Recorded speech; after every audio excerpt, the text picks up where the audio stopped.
I purchased the Galaxy Buds 2 Pro on launch day since I was so pleased with the standard Galaxy Buds 2. I've tested them in all sorts of environments and have even discovered two cool little hacks I'll share towards the end of the video to improve your overall experience with the Buds 2 Pro. I'll also share my long-term thoughts using the earphones with my Galaxy S23 Ultra daily driven phone.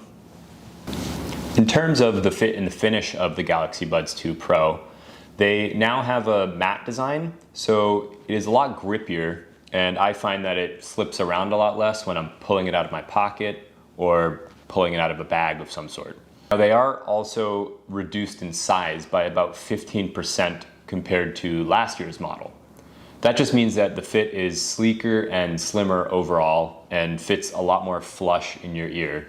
If you're looking at someone heads on, it almost looks like you have nothing in your ear until you kind of turn to the side.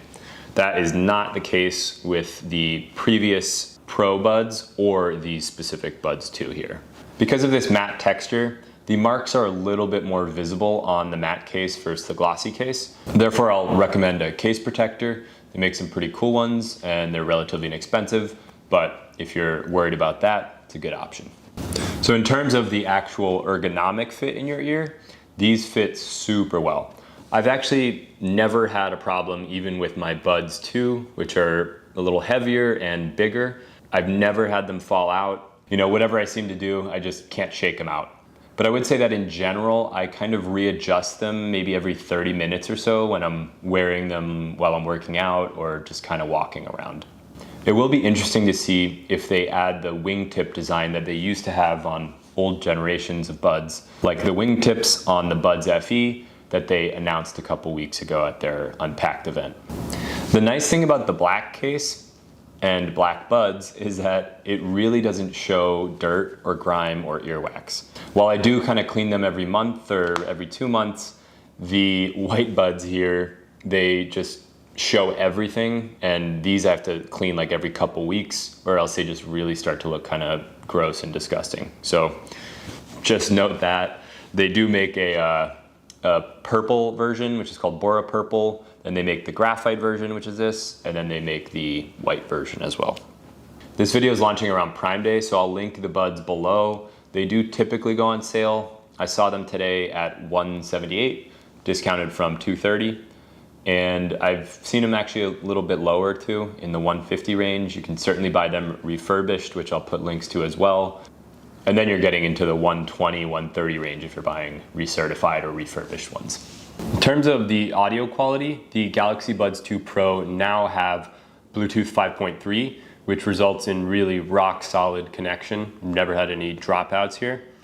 One of the biggest marketed features that Samsung kind of put into this device was the 24-bit audio that can be upscaled from 16-bit to 24-bit, assuming that you have a Samsung device that can do that. It's SSC, so it's Samsung Seamless Codec, and this feature works very well, and I really attribute the increase in audio quality to SSC, where it upsamples 16-bit to 24-bit.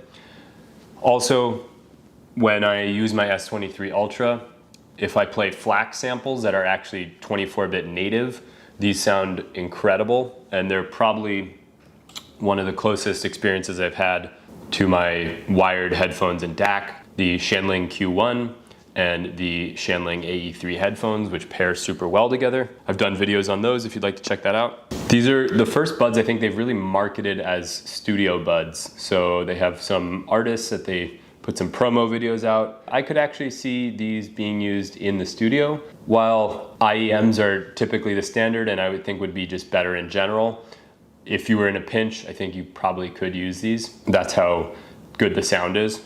The 360 audio, in my opinion, is kind of a gimmick. It does add more volume in general, but the head tracking just is very odd.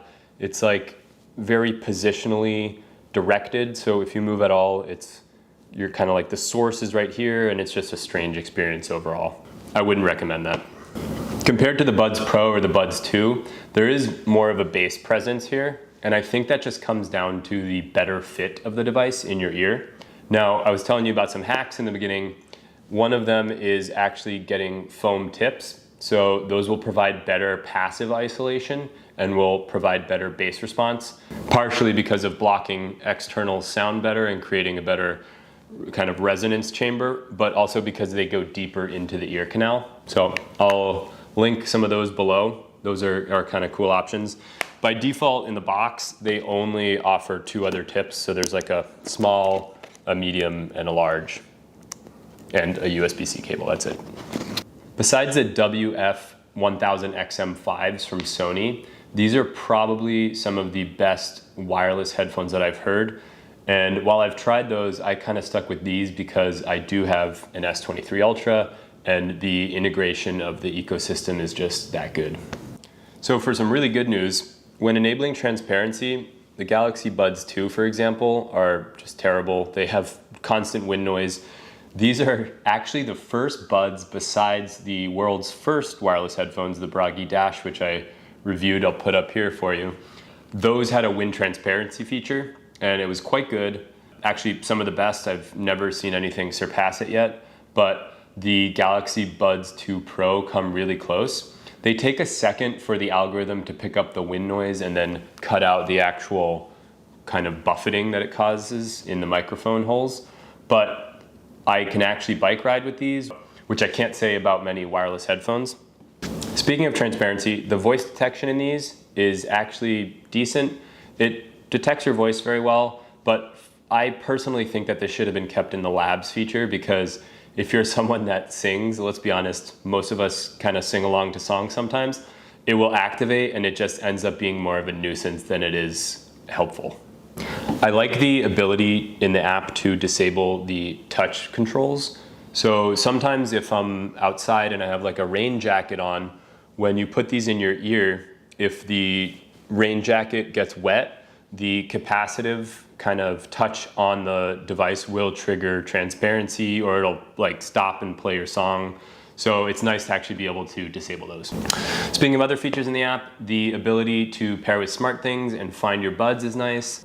Also, one of the features I enjoy is the neck stretch reminder. So if you kind of just are in a bad posture, it will remind you. And let's be honest, most of us don't have good posture, so that's kind of a useful feature. In terms of the EQ options, there's a good amount of modes. I prefer the dynamic one myself, but depending on what I'm listening on, I would like to have the feature of a full custom EQ. It's really odd that they show the EQ graph in the app, but don't give you the option to customize it completely the way you want. That would just be a really easy software push. Like Bose, when the QC45s, I reviewed those, when those came out, they didn't have that feature, and then 6 months later, they added the EQ option. So hopefully, maybe, I mean, it's already been a year plus, but maybe Samsung could add that someday. The gaming mode is pretty good. Because these have 5.3, I really don't notice much latency in general. The gaming mode does improve it a little bit and is kind of cool when you're playing games, or if you're, I don't know, in a car that has an older Bluetooth system, if you enable that, you'll get slightly better response. Now for one of the other little tricks, in the labs part of the app, they have a double tap feature where you're supposed to like kind of double tap the bottom of the bud, but honestly, if you just double tap your like kind of upper cheek here, or on this side if you have a button here, that will lower the volume and increase the volume. And it works really well. Like 99% of the time when I double tap, it kind of does that feature. So that's actually a feature that's in labs and has been for a little bit that I think could be a main feature. The battery's pretty rock solid in my opinion. Some people have complained about it, but it's 5 hours with active noise canceling, 8 hours without. I've never been in a situation where I need more than that. And one of the cool things is it does have wireless charging. I have the S23, so if I just pop it on the back, I can charge it right away, and it charges up decently quickly. This has saved me multiple times where my phone's juiced up and I can pass over some charge to the headphones and not be without buds. I'm actually working on a long-term review of this S23 Ultra, which is my daily driver. So if you'd like to see that, stay tuned.